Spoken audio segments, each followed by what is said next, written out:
This is Dr. K. Sirish Kumar, working as Associate Professor of Chemistry, St. Peter's Engineering College. So today, I'm going to discuss with you about the topic estimation of hardness of water using EDTA method. Now, as it is an experiment, first and foremost, we are supposed to discuss what is the aim of the experiment. Aim of the experiment is to estimate the hardness of the water using EDTA. That is, we are going to estimate what is the temporary hardness present in the water, permanent hardness is present in the water, and by combining both this, we are going to get the total hardness of the water. Now, what are the chemicals required for this particular estimation? The first chemical which is required for us is calcium carbonate. Now, why the calcium carbonate is being chosen as the chemical? Here, the reason is the hardness of the water can be expressed in terms of calcium carbonate equivalence. The reason is its molecular weight is 100. That is the reason it is being chosen as a standard. The next chemical is EBT. EBT is nothing but eriochrome black tea indicator. Now, why eriochrome black tea indicator? Why not any other indicators? The reason behind it is the metal ion detector, metal ion indicator. It can detect the metal ions which are responsible for the hardness of the water. That is, it can detect the calcium and magnesium ions which are responsible for the hardness of the water. That is the reason eriochrome black tea indicator is chosen as the indicator in this particular experiment. Now, the next chemical used is the combination of ammonium chloride and ammonium hydroxide. So, which is the basic buffer which is used, basic buffer, this is the buffer solution used. Now, as all of you know that the basic buffer or the buffer solution is basically used for maintaining certain pH. Now, what is that pH which is to be maintained in this particular experiment? The pH to be maintained is around 9 to 10. We are supposed to maintain the pH 9 to 10. So this is the reason why we are supposed to use the basic buffer solution. This is the basic buffer solution which maintains the pH 9 to 10. And why to maintain the pH 9 to 10, I will be discussing in the principle. And the last very important chemical which is used in this particular estimation is EDTA, ethylenediaminetetraacetic acid. The reason for its uses is it is hexadentate ligand. It is hexadentate ligand. It is hexadentate ligand. Now, hexa means 6 and dentate means faces. It has the 6 faces. And what is the purpose of this usage of the hexadentate ligand? You will be knowing in the principle. So, these are the chemicals about which I have explained to you. What are the chemicals which are used in this estimation and what is the purpose of using each and every chemical in this particular estimation. Now, let us move ahead. Now, we are going to discuss about the principle involved in it. Principle.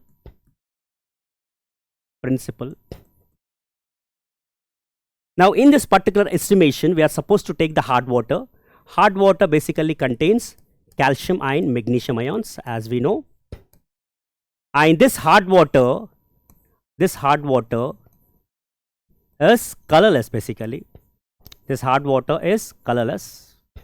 Right, this hard water is colorless. Now, for this hard water, we are supposed to add 2 to 3 drops of EBT indicator. As now already I have discussed, this indicator is being used. 2 to 3 drops of EBT indicator must be used, added. Now, whenever the EBT indicator is added, what happens to the colorless water? EBT indicator color is blue color. Basically, it is blue color. Now, since the blue color is added to the colorless water, definitely the water gets the blue color. Now, the water turns to blue color after the addition of eriochrome black tea indicator. Now, we are supposed to add 2 to 3 ml of buffer solution. 2 to 3 ml of buffer solution. What is that buffer solution? It is a combination of ammonium chloride and ammonium hydroxide. We are supposed to add this. Whenever we are adding this buffer solution along with the eriochrome black tea indicator, now the hard water, sample hard water turns to wine red color due to the formation of the complexation between calcium and EBT molecules. During the complexation, what happens is these charges will be nullified. Charges will be nullified. So, we are going to get the complexes. And these complexes are weak complexes. Weak complexes. And the color of this is wine red color.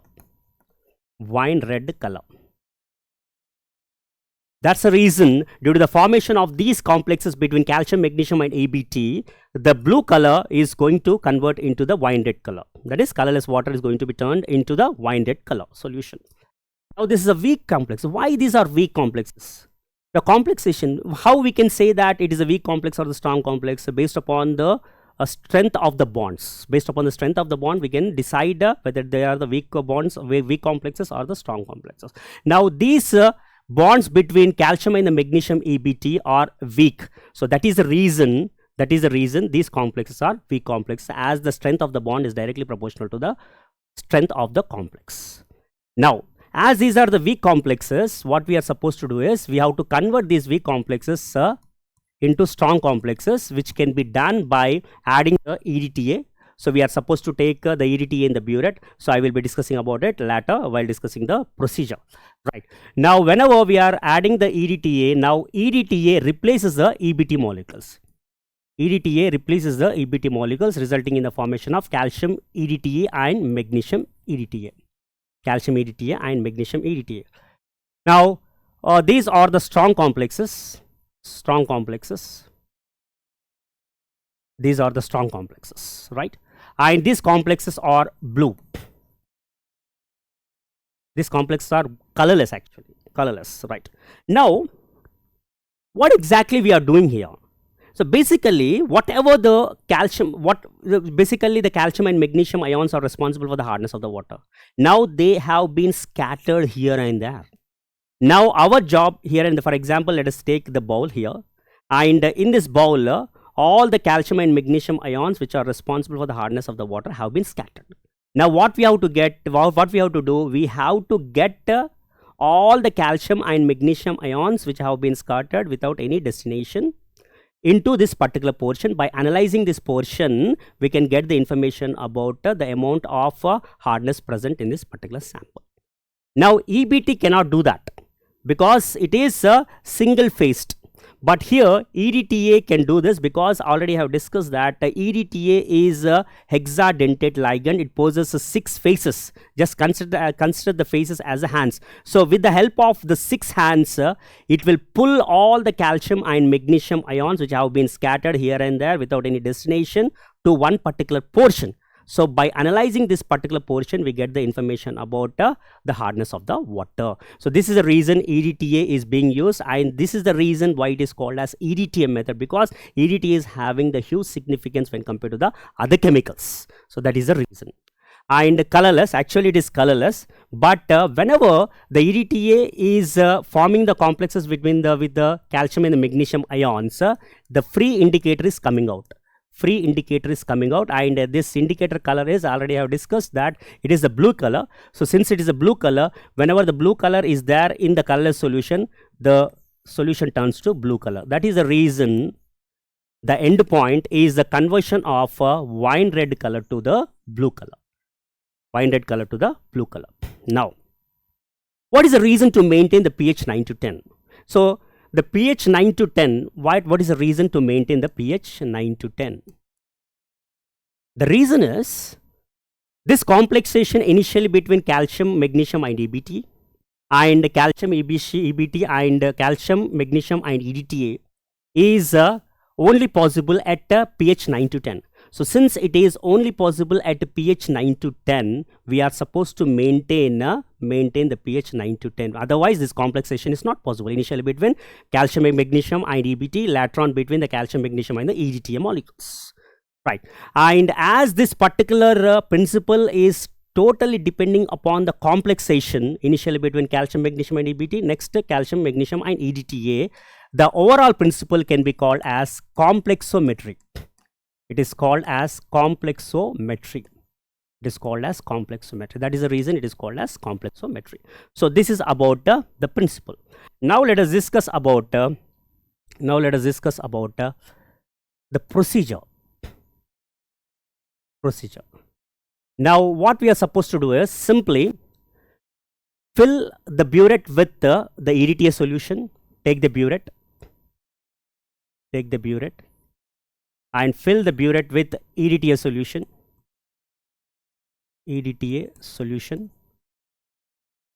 And in the conical flask, in the conical flask, you are supposed to take before this procedure, first step, let us discuss the first step, starting step. That the first step is the preparation of standard hard water. Preparation of standard hard water. Preparation of standard hard water. Preparation of standard hard water. Now, how to do this step? So, weigh accurately about 0.1 gram of calcium carbonate. 0.1 gram of calcium carbonate we have to weigh, right? And take this calcium carbonate, into the so take this calcium carbonate into the standard flask, okay, standard flask. So calcium carbonate we have to take, and for which we are supposed to add the concentrated HCl. Now, after the addition of the calcium carbonate, then what happens is the calcium carbonate starts to dissolve in the concentrated HCl. Right? Now, make sure that all the calcium carbonate is dissolved in the calcium concentrated HCl.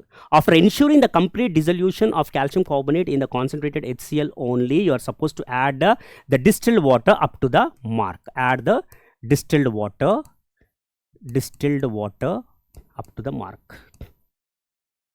This is the first step, preparation of standard hard water. So what we are supposed to do, we weigh accurately about 0.1 gram of calcium carbonate, right? And transfer this weighed amount of calcium carbonate into the standard flask, for which you are supposed to add the concentrated HCl, and after ensuring the complete dissolution of the calcium carbonate into the concentrated HCl, make it up to the mark using distilled water. This is about the first step. Now, what is the second step? Second step is standardization of EDTA. Second step is standardization of EDTA solution. Standardization of EDTA solution. Standardization means to find the concentration or strength of one particular substance. That is nothing but standardization. Now, standardization of EDTA means we are finding the concentration or strength of the EDTA solution. Finding the concentration or strength of the EDTA solution, that we are doing, right? What we have to do here? First of all, we have to fill the burette. We have to fill the burette with EDTA solution. Now pipette out 10 ml of the standard hard water which you have prepared in the first step into the conical flask.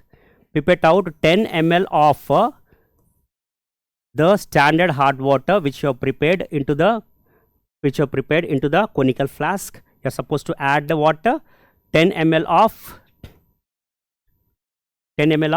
standard hard water. For which for this only, inside it, what we are supposed to add is, we are supposed to add 2 to 3 drops of EBT indicator, and plus 2 to 3 ml of buffer solution,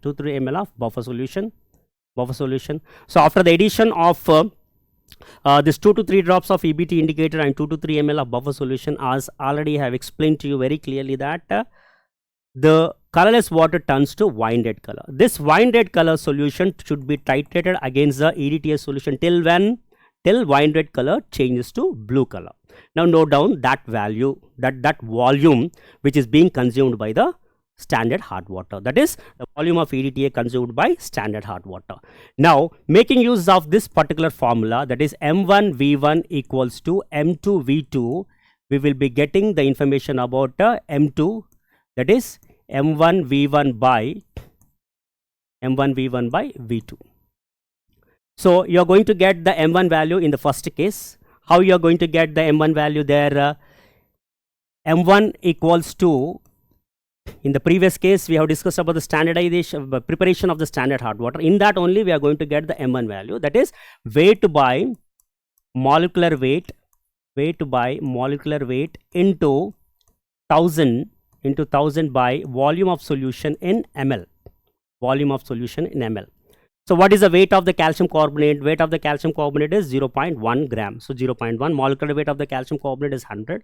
1000 by V in ml. So we have preparing that in the 100 ml standard flask. Now whatever the capacity of the standard flask, that would be the volume of the standard hard water. So that is the reason it is 100. So by which we are going to get the M1 value. Right, that M1 value we are supposed to submit here or substitute here. So M2 equals to M1 value got. And what is M1? M1 is nothing but the concentration or strength or molarity of the standard hard water. V1 is the volume of the standard hard water. How much you have pipetted? You are supposed to pipette 20 ml. That is the reason. So volume of V1 is the 20 ml. And what is the V2? V2 is the volume of EDTA consumed by EDTA solution. Volume of EDTA consumed by EDTA solution. Right. So with this you are going to get a M2 value. Right. M2 value. Now what you are supposed to do? The third step is, step 3 is estimation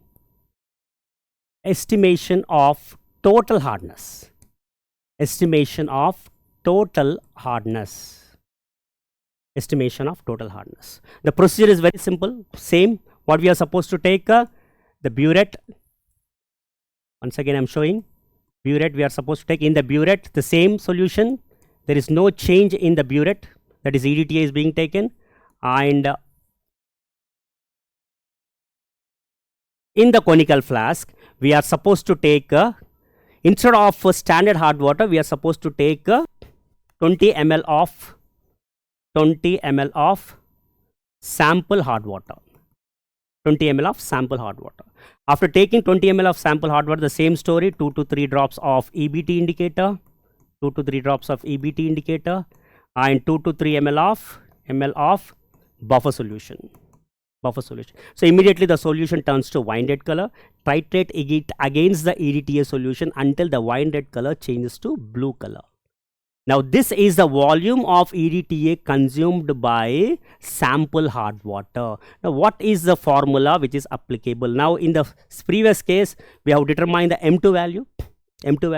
Now with the help of the M2 value, and that is a standard. M2 value is a standard or the reference. Right. So now with the help of this formula, that is M2V2 equals to M3V3. So from this we are supposed to get M3 value. M3 equals to M2V2 by V3. What is M3?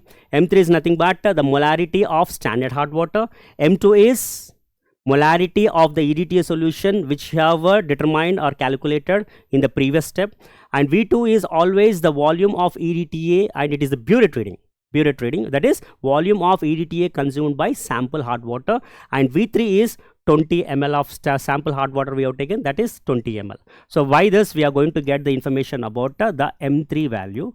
So particular concentration we are going to get. After getting the M3 value here, by making use of this particular formula, that is total hardness is equals to M3 into 100 into 1000. M3 into 100 into 1000, we are going to get the information about total hardness. Now we have got the information about the total hardness in this particular step. Now what we are supposed to do? Now the next step is the last step. Last step is estimation of